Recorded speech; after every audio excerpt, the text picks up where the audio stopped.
வணக்கம். Cine cine mini mini மாட்டுக்கார வேலன் இப்படி ஒரு படத்தை பற்றி நீங்கள் கேள்விப்பட்டீங்களா?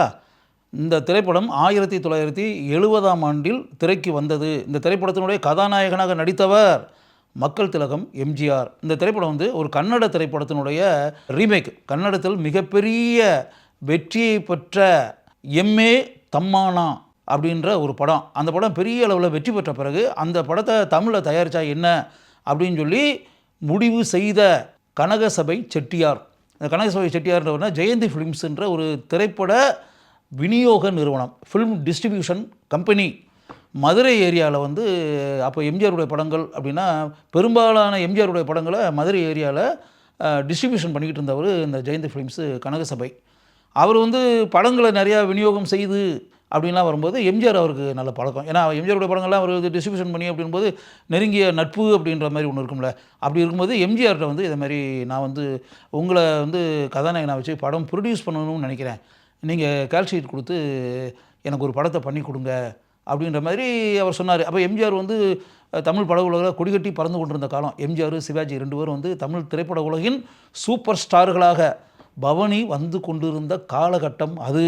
அப்படிப்பட்ட காலகட்டத்தில் எம்ஜிஆர் வந்து ஜெயந்தி ஃபிலிம்ஸ் கனகசபைக்கு ஒரு படத்தை பண்ணலாம் அப்படின்ற முடிவு பண்ணி அப்படி உருவான திரைப்படம்தான் மாட்டுக்கார வேலன். அந்த திரைப்படத்தினுடைய இயக்குனர் பா நீலகண்டன். எம்ஜிஆர் வந்து டியூயல் ரோல். மாட்டுக்கார வேலன் அப்படின்போது வேலன் அப்படின்றது ஒரு கிராமத்து கேரக்டர். மாடு இதெல்லாம் வச்சுக்கிட்டு வளர்த்துக்கிட்டு மாட்டுக்கு பால் எடுத்துக்கிட்டு இந்த பேட்டர்னில் இருக்கக்கூடிய ஒரு கிராமத்து கதாபாத்திரம் அது வேலன். இன்னொரு கதாபாத்திரம் ரகு அப்படின்ற ஒரு கதாபாத்திரம், அது வந்து ஒரு வக்கீல் கதாபாத்திரம், வழக்கறிஞர், லாயர் கதாபாத்திரம், அட்வொகேட் கதாபாத்திரம். அது நகரத்தில் இருக்கக்கூடிய கதாபாத்திரம். அவர் வந்து இந்த சட்ட நுணுக்கங்கள் இதெல்லாம் கற்றுக்கிட்டது அப்படின்ற ஒரு மேட்டர் இருக்கு இல்லையா, அது சட்டநாதன் அப்படின்ற ஒரு புகழ்பெற்ற வழக்கறிஞர்கிட்ட அந்த சட்டநாதன் கதாபாத்திரத்தில் நடிச்சிருந்தது வி.கே. ராமசாமி. அவருடைய மகள் தான் இந்த திரைப்படத்தில் வரக்கூடிய ஜெயலலிதா லக்ஷ்மி. அந்த லக்ஷ்மி வந்து எஸ்.ஏ. அசோகனின் மகளாக, அசோகன் இந்த திரைப்படத்தில் மெயின் வில்லன் நாகநாதன் அப்படின்ற கதாபாத்திரத்தில் நடித்திருந்தவர் அசோகன். இந்த திரைப்படத்தில் அந்த இரண்டு கதாபாத்திரங்கள் மாறுபட்ட கதாபாத்திரம் அப்படின்றது ஒன்று இருக்கு இல்லையா. ஒன்று கிராமத்து கதாபாத்திரம், ஒன்று நகரத்தில் இருக்கக்கூடிய கதாபாத்திரம். ஒரு ஸ்டேஜில் இந்த வேலன் கதாபாத்திரமும் நகரத்துக்கு வந்துடும். நகரத்துக்கு வந்த பிறகு வேட்டி சட்டையை போட்டு வேலன் இதுவரை படத்தில் இருந்து அப்படிங்கும்போது நகரத்துக்கு வந்த பிறகு அவரும் பேண்ட்டு சட்டை கோட்டு டை இதெல்லாம் போட வேண்டிய நிலையாயிரும். அப்படி வந்த பிறகு இந்த ரெண்டு கதாபாத்திரத்துக்கும் இடையில் வந்து நடிப்பில் வேற்றுமை வேறுபாடு அப்படின்ற ஒரு பேட்டர்ன் இதை வந்து மக்களுக்கு காமிக்கணும்ல. அப்படி வர்றதுனால அந்த வேலன் கதாபாத்திரம் அப்பப்போ அப்படியே அப்படி அப்படி தோலை அடிச்சுக்கிறோம். அப்படி வரும்போது இது வேலன் கதாபாத்திரம், ஏன்னா வேட்டிலேருந்து பேண்ட்டுக்கு மாறியாச்சு. அப்போ நடிப்பில் நம்ம எப்படி எந்த இது வேலனா ரகுவா அப்படின்றது நமக்கு எப்படி தெரியும்? அப்படி அது ஒரு மேனரிசம். எம்ஜிஆர் வந்து அப்படி வந்து அந்த வேறுபாடு அப்படின்னு காமிக்கிறதுக்காக ஒரு கேரக்டருக்கு வந்து ஏதாவது ஒரு மேனரிசம் மாதிரி எம்ஜிஆர் வச்சுக்கிடுவார்.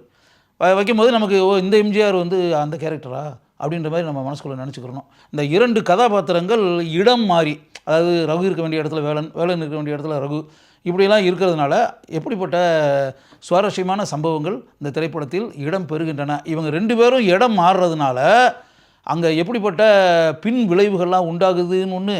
அதுக்கு பிறகு இந்த ரெண்டு பெண்கள் இருக்காங்கள்ல, ஜெயலலிதா லக்ஷ்மி, அவங்க ரெண்டு பேருக்கு மத்தியில் கூட அந்த ரெண்டு கதாபாத்திரங்கள் மாறி மாறி அப்படி வரும்போது அந்த இரண்டு கதாபாத்திரங்களும் எப்படி குழம்பி போய் யார் வந்து நாம் காதலித்த மனிதன் அப்படின்றதே தெரியாமல் தடுமாறி போய் ஒரு ஸ்டேஜுக்கு பிறகு அவங்களுக்கு உண்மை தெரிய வந்து அப்படின்றதெல்லாம் இருக்குல்ல.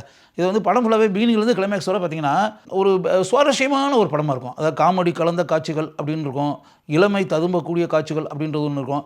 இது போக வந்து எம்ஜிஆர் படங்களுக்கே இருக்கக்கூடிய அந்த ஆக்ஷன் காட்சிகள் அப்படின்ற ஒன்று இருக்குல்ல, அந்த ஆக்ஷன் ஓரியன்ட் காட்சிகள். இப்போ எஸ்.ஏ. அசோகனை எதிர்த்து எம்ஜிஆர் போராடி, எம்ஜிஆர் சண்டையிட்டு, அவரை எதிர்த்து கேள்வி கேட்டு அப்படின்லாம் வரும்போது அவருடைய அட்ராசிட்டிஸை எதிர்த்து எம்ஜிஆர் எப்படியெல்லாம் சிங்கமென சீறி எழுந்து அப்படின்னுக்குல, அதெல்லாம் படத்தில் வந்து அருமையாக காட்சிகள் அமைக்கப்பட்டு படமாக்கப்பட்டு இருக்கும். ஒரு 2.5 மணி நேரம் படம் ஓடுதுன்னு வச்சுங்களேன். 2.5 மணி நேரம் படம் ஓடுதுன்னா படம் ஓடுறதே தெரியாத அளவிற்கு கலகலப்பான காட்சிகளை கொண்ட ஒரு திரைப்படம் மாட்டுக்கார வேலன். இந்த திரைப்படத்திற்கு அருமையாக இசையமைத்திருந்தவர் திரை இசை திலகம் கே.வி. மகாதேவன். இந்த திரைப்படத்தினுடைய பாடல்களை எழுதியவர்கள் கவியரசு கண்ணதாசன், வாலி. 2 பேரும் பாட்டு எழுதியிருந்தாங்க. அதில் வந்து ஒரு அருமையான பாட்டுகளாக இருக்கும். சத்தியம் நீயே தர்மத்தாயே அப்படின்னு ஒரு பாட்டு இருக்கும். அது அந்த காலத்தில் அந்த மாடு இதெல்லாம் வளர்த்துக்கிட்டு அப்படின்ற அந்த வேலன் கதாபாத்திரம் இருக்குல்ல, அது மாட்டை வச்சுக்கிட்டு பாட்டு பாடி அப்படின்ற மாதிரி அது நல்ல சூப்பர் ஹிட்டு பாட்டு அது. அது பிறகு ஒரு பக்கம் பார்க்குறா அப்படின்ற மாதிரி, ஒரு கண்ணை சாய்க்கிறா அப்படின்னு ஒரு பாட்டு இருக்குல்ல, அந்த பாட்டு அந்த ஒரு பக்கம் பார்க்குறா ஒரு கண்ணை சாய்க்கிறா அப்படின்ற பாட்டு அந்த காலத்தில் ஃபேமஸான சாங்க. வானொலி தானே அந்த காலத்தில். வானொலியில் நேயர் விருப்பம் நீங்கள் கேட்டவை அப்படின்லாம் இருந்துச்சுன்னா, மாட்டுக்கார வேலன் திரைப்படத்தில் இடம்பெற்ற ஒரு பக்கம் பார்க்குறா ஒரு கண்ணை சாய்க்கிறா அப்படின்ற அந்த பாடலை ஒளிபரப்புங்கள் அப்படின்ற மாதிரி கேட்பாங்க. அந்த பாடல் வந்து எப்பப்போ நீங்கள் கேட்டவை நிகழ்ச்சி வருதோ அப்போல்லாம் அந்த பாடல் ஒளிபரப்பப்படும். இதையெல்லாம் தாண்டி அந்த படத்தில் ஒரு சூப்பர் ஹிட் சாங் இருந்துச்சு. அந்த பாட்டு என்ன அப்படின்னா, பட்டிக்காடா பட்டணமா ரெண்டும் கட்டா லட்சணமா. அந்த காலகட்டத்தில் சூப்பர் ஹிட் சாங். இந்த திரைப்படம் 175 நாள் ஓடி இருக்கு. 25 வீக்ஸு சில்வர் ஜூப்ளி. 175 டேஸ் ஒரு படம் ஓடுதுன்னா சும்மா சாதாரண விஷயமா? எந்த அளவிற்கு கலகலப்பான காட்சிகளை கொண்ட ஒரு திரைப்படமாக இருந்தால் அந்த திரைப்படம் 175 நாட்கள் ஓடி சாதனை புரிந்திருக்கும். எம்ஜிஆர் இந்த திரைப்படத்தில் எந்த அளவிற்கு படத்தில் ஓடுவதற்கு தேவையான அனைத்து அம்சங்களையும் கொண்ட காட்சிகளில் நடித்தார் அப்படின்றது ஒன்று.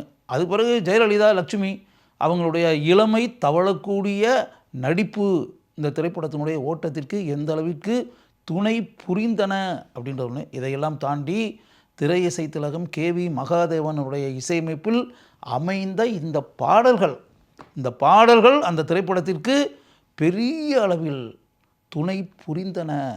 1970ஆம் ஆண்டில் திரைக்கு வந்து மகத்தான வெற்றியை பெற்ற மாட்டுக்கார வேலன் என்ற எம்ஜிஆர் கதாநாயகனாக நடித்த இந்த திரைப்படத்திற்கு பின்னால் இப்படிப்பட்ட பல நல்ல தகவல்கள் இருக்கின்றன என்பதை நீங்கள் தெரிந்து கொள்ளுங்கள்.